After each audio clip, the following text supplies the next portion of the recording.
People always assume working the night shift is boring. I used to say the same thing when I started at Harrison's Corner Mart. Just a quiet corner store on the edge of Boise, not even close to anything cool or dangerous. I took the job at 22, mostly because I needed rent money and didn't have the kind of resume that makes people call back. The first few weeks were slow. Nights blurred into one another.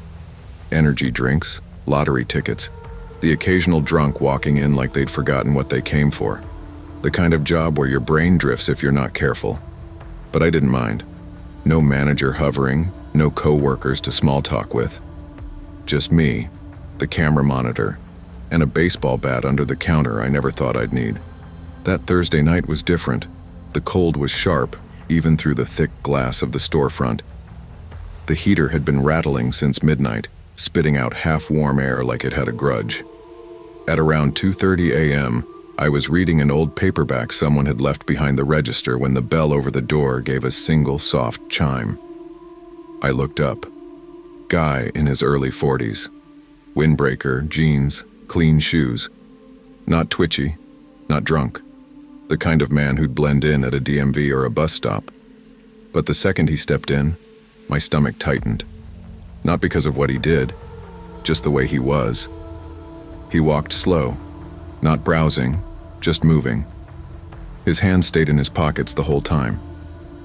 He circled the store once, then made his way to the counter without picking up anything. I stood, the paperback still open in my hand. He stopped a few feet from me and smiled. "You're Benji, right?" My first instinct was that maybe he was a customer I'd helped before. But then he said, "You live near that school on 8th Street, yeah?" My heart stopped. I didn't wear a name tag.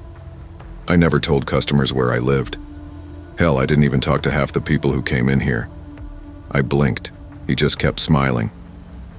"Your dad works at that heating place, doesn't he? Old red truck. Still runs?" I swallowed hard. "What do you want?" I asked.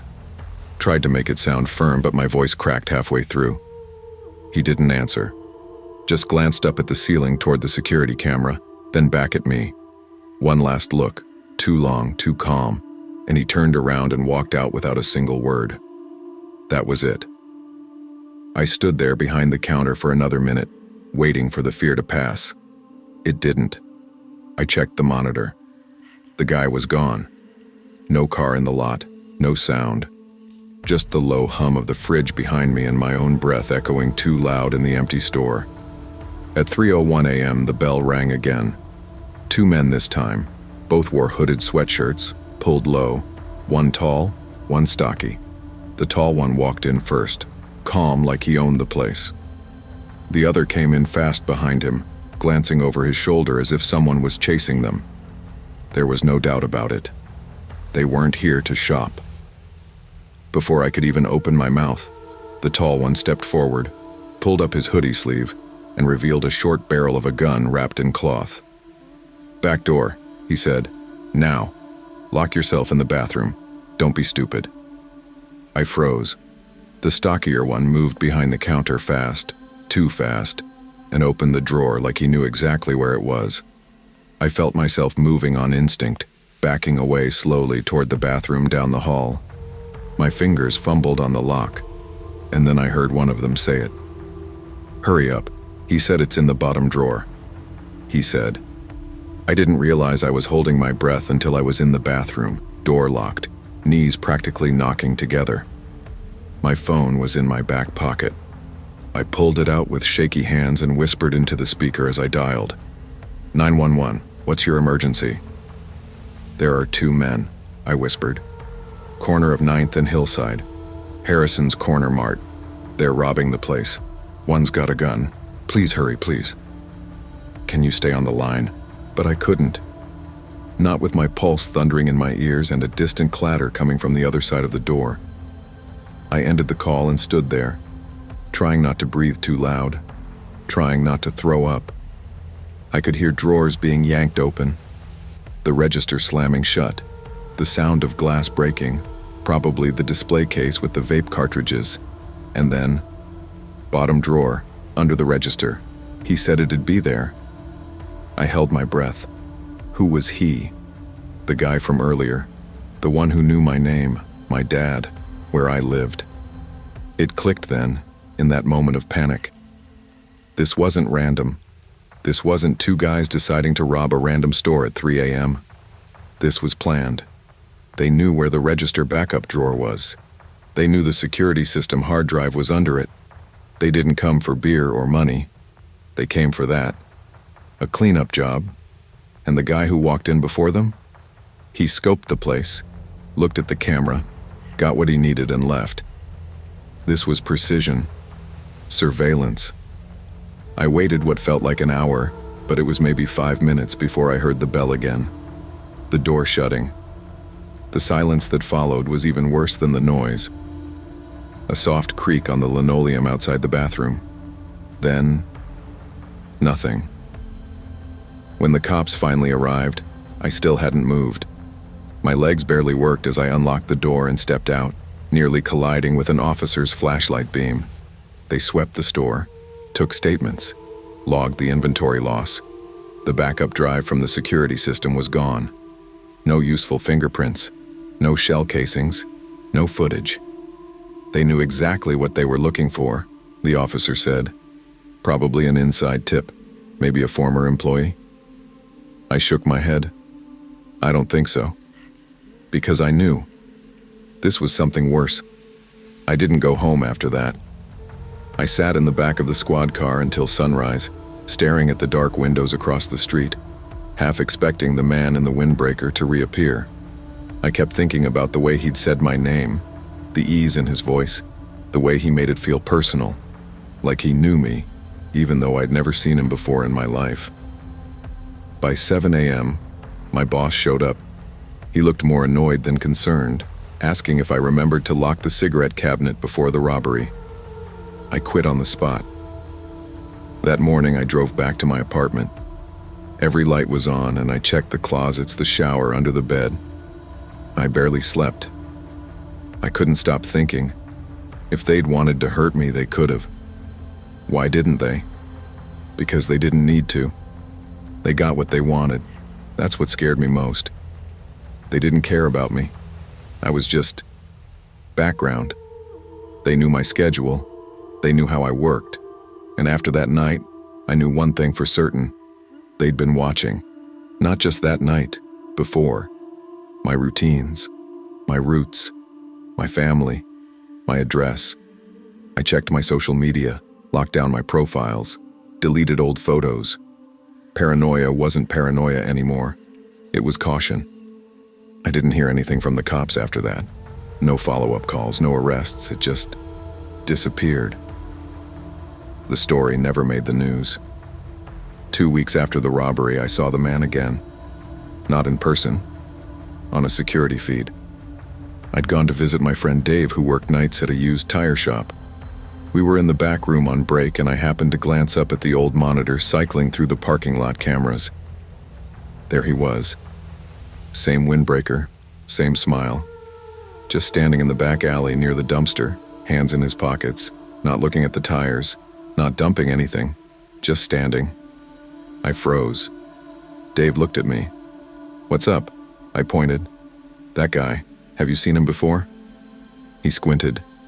"No idea. Why?" I didn't answer. I just stared at the screen until it switched to the next camera. By the time we toggled back, he was gone. No vehicle, no motion alerts, nothing. I left early that night, my stomach in knots. It didn't feel over. It felt paused, like I'd passed a test I didn't know I was taking. But that was the last time I saw him. No more strangers, no weird calls, no letters, no unmarked cars outside my building, just silence. That, in itself, was terrifying, because I wasn't sure which was worse. The moment when danger was obvious, or the one where you couldn't tell if it was gone. It's been a year. I moved out of Boise, changed jobs. I don't work nights anymore, and I don't live near any corner stores. I don't use the same email. Got a new number. I keep a bat by the door and a light on by the window. There are still nights when I wake up sweating, convinced someone is in the hallway. I check locks 3 times. I don't walk to my car without checking the back seat. I don't park in the same spot every day. It's a strange thing, feeling like prey in a world where no one else even knows there was a hunt. Most people assume robbery victims are either lucky or unlucky. Wrong place, wrong time. But sometimes it's neither. Sometimes you're targeted without even knowing it. And sometimes, the people who come for you only need to come once, because they weren't after you. You were just standing in the way of something they already knew how to get. And that's what I've come to understand. Some people don't need to threaten you or chase you. They just need to know you. And once they do, they never have to come back. Real danger rarely announces itself. It doesn't always wear a mask or shout threats. Sometimes it's the man who smiles and walks away. The stranger who knows your name, your street, your story. In a world more connected than ever, privacy is protection, and patterns are weaknesses. Stay aware, be unpredictable, and trust your instincts, especially when the world goes quiet. They say you don't really know how lonely a building can feel until you're the only heartbeat in it. That's what I remember most about my first few nights at Pearlview Tower. The silence. The kind that doesn't hum or settle but sits in your gut like static. I'd taken the job out of necessity more than choice. After my divorce and the collapse of my landscaping business, courtesy of a record-breaking rainy season and one lawsuit too many, I needed something quiet, stable, and free of people asking me how I was doing. Midnight security? Perfect. Pearlview wasn't a high-rise, not flashy. 12 floors, mostly law firms, financial advisors, a tech startup on the 7th floor trying way too hard. Nothing anyone would care about. The night shift was simple. Monitor cameras, do 3 rounds, log any unusual activity. That's it. Lock the front entrance at 10, make sure nobody's left inside by 11. Easy. I liked the stillness, I liked the control. That changed on the 11th night, 12:32 a.m. I was logging my second round when I noticed a black Nissan idling under the busted streetlight across the road. Not parked illegally, but something felt off. 2 men sat inside. No lights, no talking, just there, watching. I chalked it up to Tacoma's late-night weirdos. I logged it, even snapped a photo on my phone, and moved on. But they came back. Every night, like clockwork. Same time, same car, same 2 men. It wasn't curiosity anymore. It was a pattern. They never stepped out again. Never looked around. Just sat still, like statues behind glass. By week 3, I brought it up to my supervisor. Mitch, a guy with too many sports stickers on his clipboard and not enough care in his bones, told me, "Jake, parking lot's public, not our turf. If they ain't causing trouble, don't give them a reason to." But trouble doesn't always start with noise. It starts with silence that lasts too long. Tuesday night, 12:47 a.m. Rain had just stopped and the streets glistened under the orange glow of Tacoma's streetlights. I stepped outside for a smoke, even though I'd quit 6 months ago. The kind of quit where you still keep 1 cigarette in your glove box. Just in case. 5 minutes, tops. That's how long I was outside. When I got back in through the employee ramp, something caught my eye. The fire exit latch by the south stairwell was hanging off. Bent. The industrial padlock, cut clean. No alarm had gone off. I froze. Back at the booth, I scrolled through the camera feeds. My fingers were sweating. There, 12:41 a.m., 2 men walking right through the fire exit I'd just found broken. One had a duffel bag, the other something metal in his hand. Could have been a crowbar, could have been worse.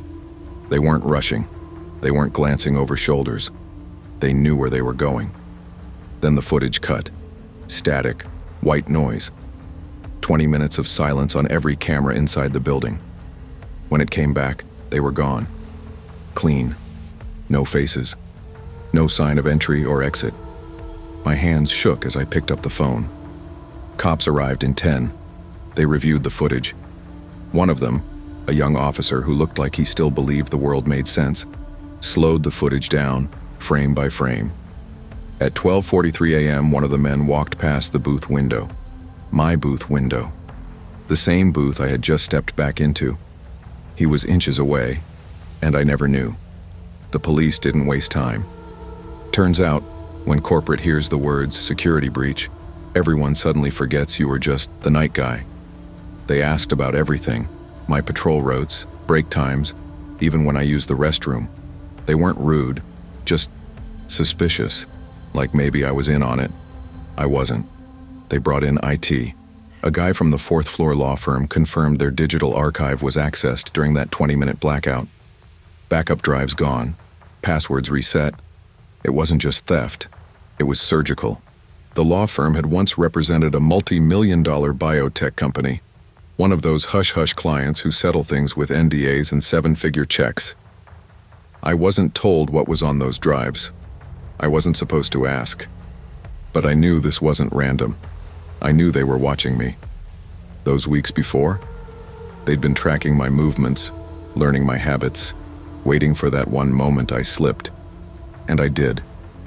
One smoke break, 5 minutes, that's all it took. After the cops left, management changed protocols, upgraded cameras, hired a second guard for rotation. But I stayed, because now I needed to know if they'd come back. Weeks passed. I changed everything. No more outdoor breaks. I walked new patrol routes every night, kept pepper spray on my belt and a flashlight that could double as a club. I started noticing things. The occasional flicker of a motion sensor in a hallway I hadn't entered. A sound on the 8th floor when no one should be there. Nothing concrete, just fragments. One night I heard the service elevator creak to life. My monitor didn't show movement, but I followed the sound. It stopped on floor 4, where the drives were stolen from. The hallway was dark, empty. Then, on the carpet, I saw it. A boot print. Faint, still damp. I searched every corner that night, room by room, closet by closet. Nothing. They were inside again, or had been. They were taunting me. After that, I changed my shift to overlap with the second guard. I stopped walking full patrols alone. I even left a recorder running during my breaks. And once, I caught breathing. Not mine. Not the other guards. Just breathing. Right outside the booth. It's been months now. The police closed the file. No arrests, no suspects. Just one note in the incident report. Professional intrusion, likely targeted. They said I did everything right, that I was lucky. But luck doesn't leave boot prints. I still work nights. I still walk those same halls. But I don't feel safe anymore. Not really. Now I check every window twice. I watch the monitors like I'm waiting for a war to start. And I don't smoke. Not even just in case. Because here's what I learned. They weren't looking to rob the place. They were looking for a moment. One moment. A crack in the schedule. A weakness. And when they found it, they didn't just walk through it. They owned it. Evil doesn't always kick down the door. Sometimes it waits, patiently, for you to leave it unlocked. I've always been a night guy.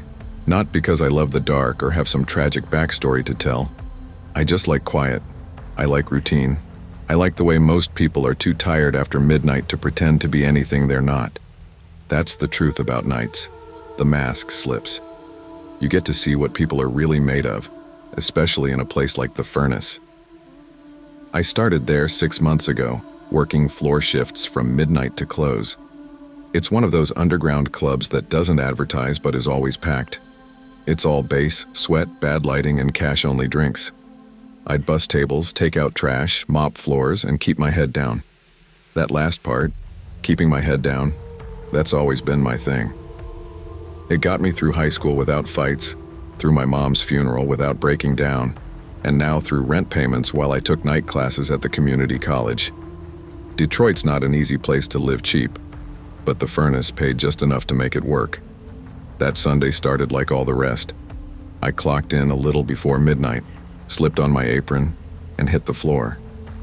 You could feel the sweat in the air, mixed with spilled vodka and bad perfume. The DJ had the walls shaking and the booths were already full. Most of my shift was just movement. Wipe tables, collect glasses, dodge elbows. Around 1:10 a.m., I noticed a guy sitting alone in the back booth. Skinny, probably mid-20s, white t-shirt clinging to him like he'd just stepped in from the rain. Looked nervous, tapping his leg like it was keeping time with his anxiety. I only really noticed him because of what happened next. A couple sat down across from him. The man was older, clean-cut, expensive suit. The woman didn't say a word, just watched. The suited guy leaned in close to the skinny one, said something low, and whatever it was made the kid pale. Hands started shaking. He nodded, quick, desperate. Then the couple stood and vanished into the crowd like ghosts. That was the first time I saw David. Didn't know his name yet. Just knew something was off.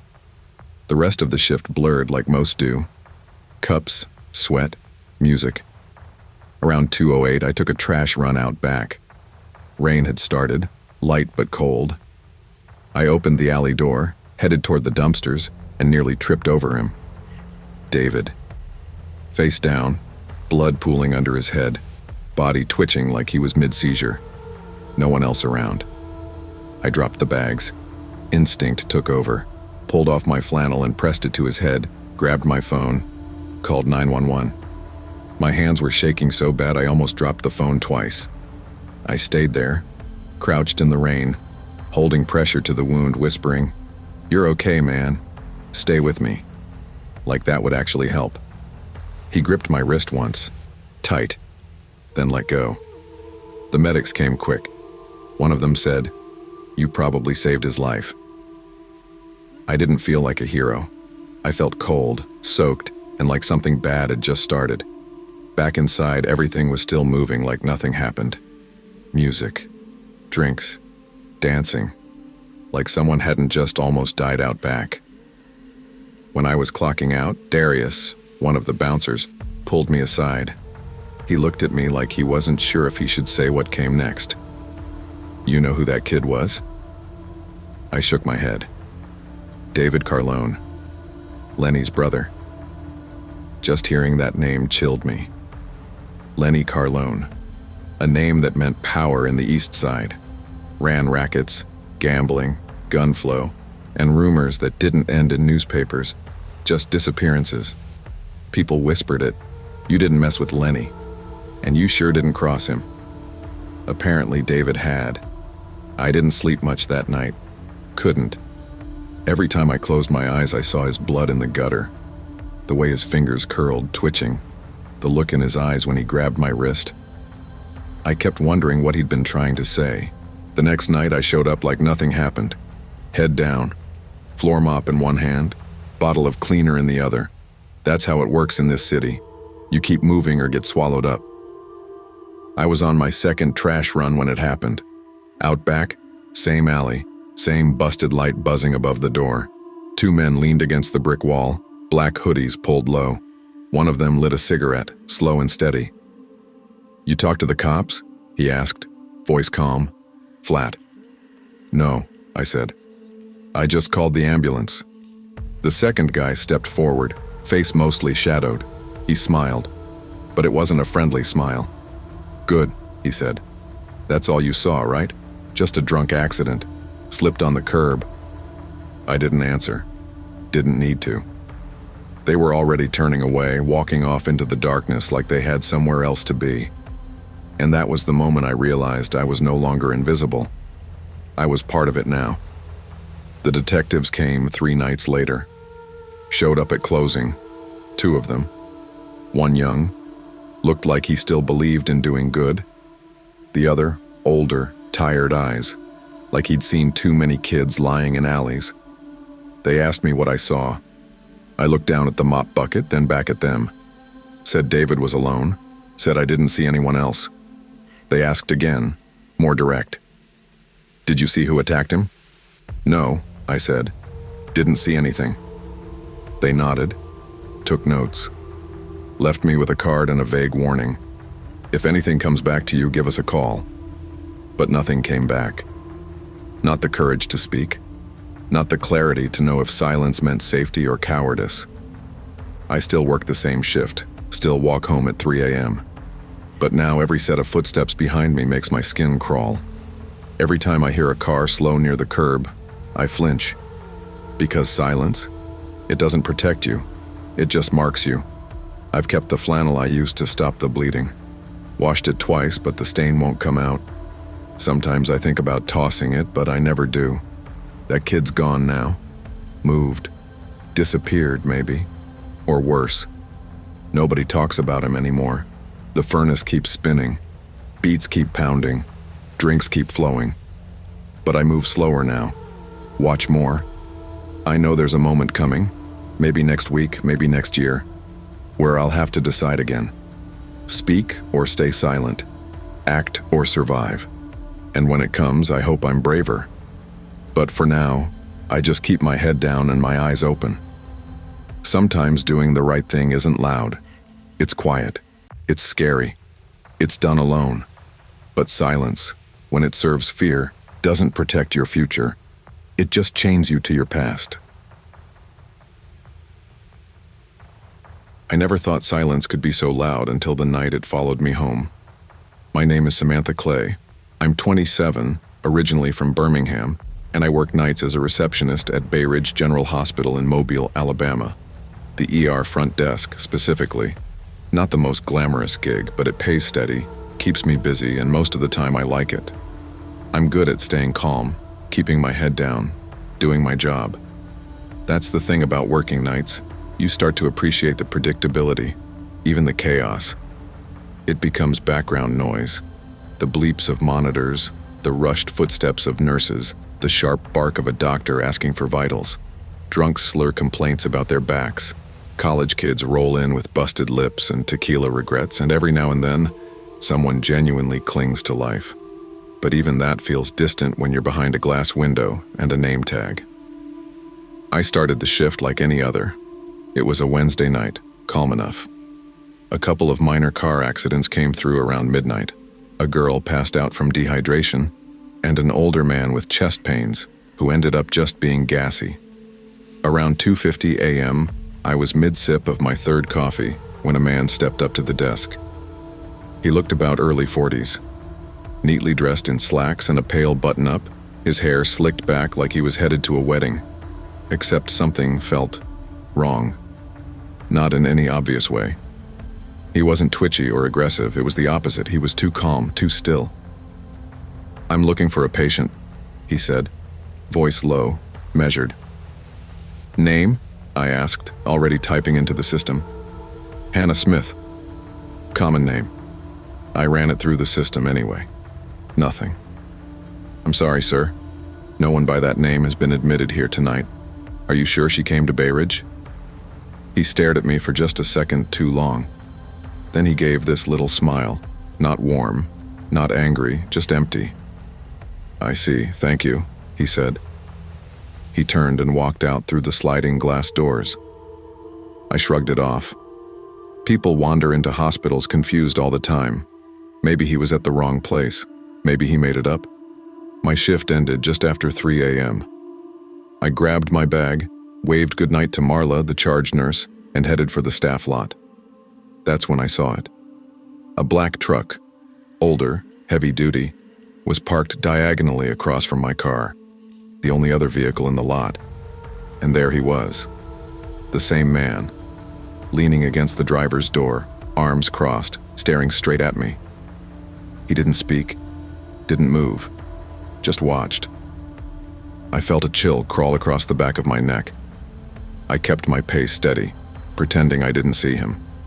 Got into my car quickly, locked the doors before the seatbelt was even on. Still, he didn't move. I drove off fast, checking my mirrors the whole time. Nothing followed me. Or so I thought. I lived alone in a basement apartment behind an old duplex on Wilcox Street. Small place, but quiet, tucked between some overgrown hedges and a broken fence. I usually liked how removed it felt. That night, I hated it.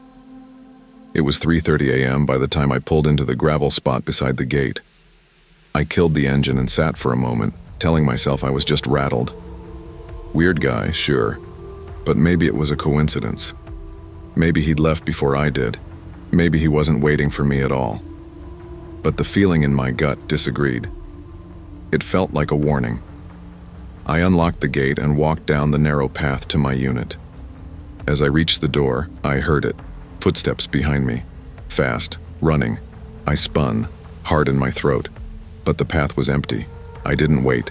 I shoved my key into the lock, got the door open, and slammed it shut behind me. Deadbolt, chain, every lock I had. Silence. Then, a soft tap tap tap on the peephole glass. Not a knock, a tap. Gentle, patient. I backed away from the door, breathing hard, grabbed my phone with shaky hands and dialed 911. 911, what's your emergency? There's someone outside my apartment, I whispered. He followed me from work. Is he trying to break in? No, he's just standing there, tapping on the glass. Police arrived 10 minutes later. When I finally opened the door, they found no one. They checked the yard, the street, even my windows. Nothing. I felt like I'd imagined it. Until one of the officers called out, "Ma'am, you said you drove home from work, right?" I nodded. He popped open the back seat of my car. "Come take a look." There was an indentation in the rear seat cushion. Faint, but clear, like someone had been sitting there. And stuck to the inside door handle was a long black hair. He'd been in my car the entire drive. The next day, I didn't sleep. I just sat on my couch, lights on, every curtain drawn. Every creak in the pipes felt like footsteps. Every car that passed made my heart jump. I called the hospital and told them I couldn't do nights anymore. No explanation. Just, I need to move to day shift. They agreed. Probably thought it was burnout. I didn't care. The police took a report. The security footage at Bay Ridge showed him walking in, then out. Calm as ever. No license plate on the truck, no ID, no fingerprints, nothing to follow. He was a ghost. I changed apartments within 2 weeks, moved across town, bought pepper spray, a personal alarm, switched my locks twice. But some things don't go away just because you move. The fear clings to you. Every time I drive at night, I check the back seat. Sometimes twice. A month passed. Then 2. No calls, no sightings. I almost convinced myself it was over. That maybe he'd found someone else to haunt. Until I got an envelope in the mail. No return address. Inside was a single Polaroid photo. It was blurry, dark, but I recognized the subject immediately. It was me. Sitting at the front desk at Bay Ridge, head down, typing. Taken from behind glass. It wasn't just the photo. It was the message. He'd been watching me long before I saw him. I gave the photo to police. They said there wasn't much they could do. No fingerprints again. No surveillance nearby. They told me to stay alert, to call them if anything else happened. But nothing ever did. He just disappeared again. I work days now. Different hospital. Different city even. I still sleep with a motion sensor light in my hallway. I still check my peephole twice. I still won't park in underground lots. I'm better mostly. But sometimes when I drive home late and stop at a red light, I feel it. That same tension at the base of my neck. Like someone's behind me, just out of sight. What scares me the most isn't what he did. It's what he didn't do. He didn't yell, didn't chase, didn't break down my door or scream threats. He waited. Quietly. Intentionally. Calm. And in that silence, he took away something bigger than safety. He took away the space I had to feel invisible. We often teach ourselves to fear loud danger, the kind that screams or crashes in. But the most frightening threats are often the quietest, the ones that wait, watch, and blend in. Trust your instincts. Don't brush off that uneasy feeling. Because sometimes survival isn't about bravery. It's about believing your own fear. Working nights in a children's hospital is an odd mix of peace and dread. There's a stillness after midnight that settles over the third floor like a thick blanket. Most of the kids are asleep. The beeping of monitors softens into white noise. Parents whisper lullabies into little ears or doze off in recliners. If you asked me 5 years ago if I'd feel at home in this place, I would have laughed in your face.